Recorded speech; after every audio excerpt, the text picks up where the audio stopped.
When Guy left school, he went to university to become a radiologist, but the pull of music was too strong to resist. So 21, and then you're sitting there with mum and dad.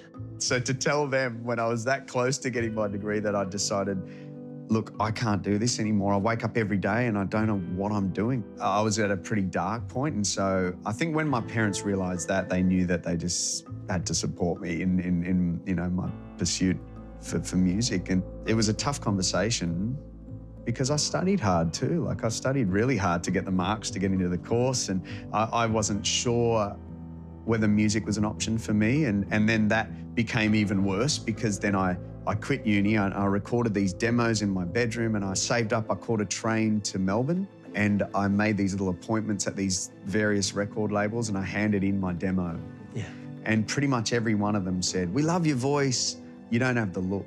You know, I was a weird-looking, chubby, you know, half-Asian kid that didn't have the classic pop star look. And I got on the train, I had all these rejection letters and you know, tail between my legs. And I remember thinking to myself, I can't change how I look, but I can still be a musician and I can still write songs, I can still produce. I'll just write songs for other beautiful-looking people.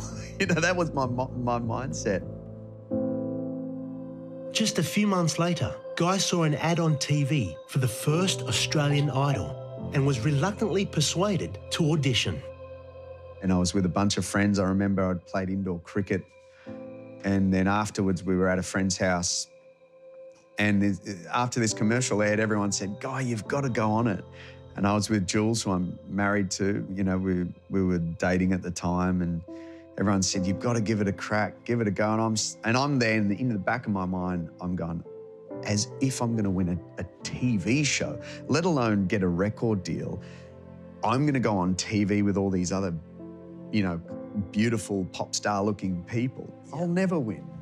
But I kept getting through and kept getting through. So Guy, how long is this from your first audition to the grand final? How long is that? A few months, yeah, in a matter of a few What's that like? months. What's that journey like? I mean, here you are. Mind-blowing. Yeah. Mind-blowing. I mean, I've gone from complete obscurity to within weeks and months, people camping outside my house with signs saying, "Go the Fro."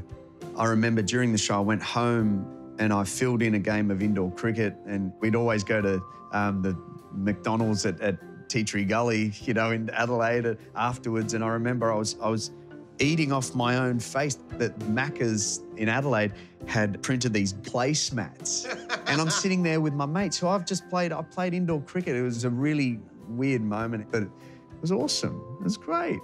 I loved it. Despite Guy's success, over the years, he's had to deal with people's criticism of the unconventional way he entered the industry. I knew in the back of my mind, this isn't reality, you know, this isn't reality for other artists who might have come through the pub scene, who have slogged it out. I knew I was lucky, so I knew that that would be frustrating for a lot of people who have really slogged it out trying to get into the scene. I never disagreed with them. I've been given this opportunity through Idol. People voted for me. Now try and think about that. There's kids who went into debt, you know, they bought prepaid stuff just to vote for me. They'll stop me on the street going, "Oh, our family, we spent a fortune," voting for me. They don't know me. And yet they're giving me this chance to do what I love. I'm forever in debt to that, like forever. So that's why I don't give up. Like I'll just keep going because I know I was gifted this amazing opportunity. And so, you know, I'm not gonna suddenly give up because stuff's hard for a bit. You know, I've got a responsibility to that. They believed in me. Yeah. It's a weird way to enter the industry, but it's given me a fire that will never die out because people believed in me.